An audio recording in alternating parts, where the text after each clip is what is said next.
Всем привет! В этом видео покажу и расскажу, как и чем и как часто можно смазать редуктор на бензокосе и саму штангу, точнее в штанге сам вал. Ну что, смотрим. Итак, вот я подготовил редуктор 1, редуктор 2, штангу, ну и смазки. Значит, можно смазывать редуктора и ось штанги литолом.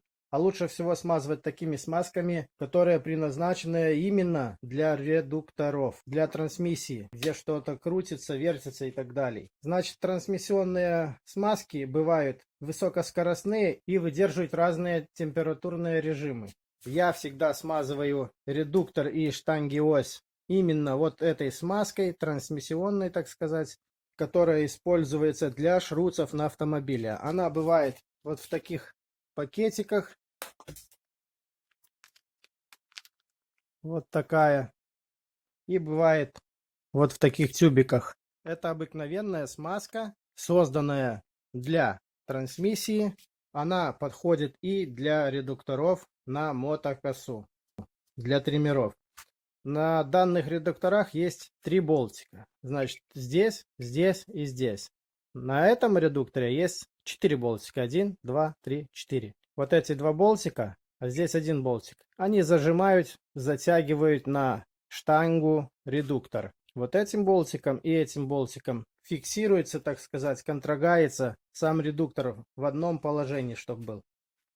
А вот этот болтик и этот болтик, вот это и является болтик контрольный, так сказать, контролировать смазку в редукторе и плюс через это отверстие смазывать именно редуктор.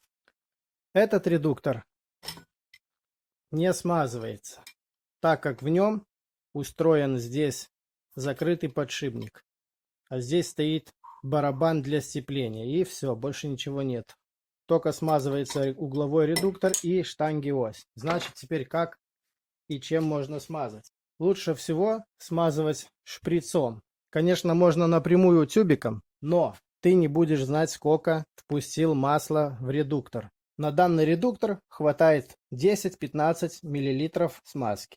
Ну и давайте попробуем теперь смазать. Шприц такой можно купить в аптеке, и очень удобный.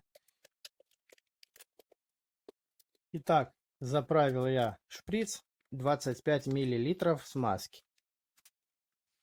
Теперь берем редуктор, выкручиваем болтик. И как видим, наш редуктор сухой. С обратной стороны, как видите, все плотно закрыто, сальник. И с этой стороны тоже сальник. Если больше смазки, чем 10-15 мл мы впустим в редуктор, на редукторе нету такого, как сапуна, который выдавливать будет смазку лишнюю, чтобы не разорвало редуктор. Здесь будет выдавливать смазку через сальники. Вроде бы это и не совсем плохо, но выдавит и выдавит. Но если так делать часто, то сальники начнут пропускать всегда смазку, и смазка не будет держаться в редукторе, а будет вытекать. Берем шприц, вставляем в отверстие, ну и грамм 10, вот 15 грамм я впустил.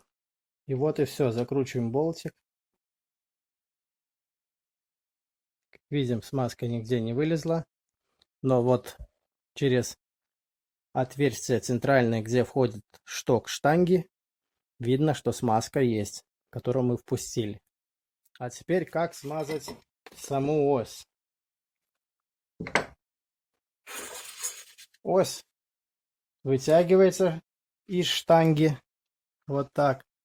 И вот таким принципом накладывается смазочка. Ее много не надо, по чуть-чуть. Вот так. Заталкивается обратно ось, надевается редуктор.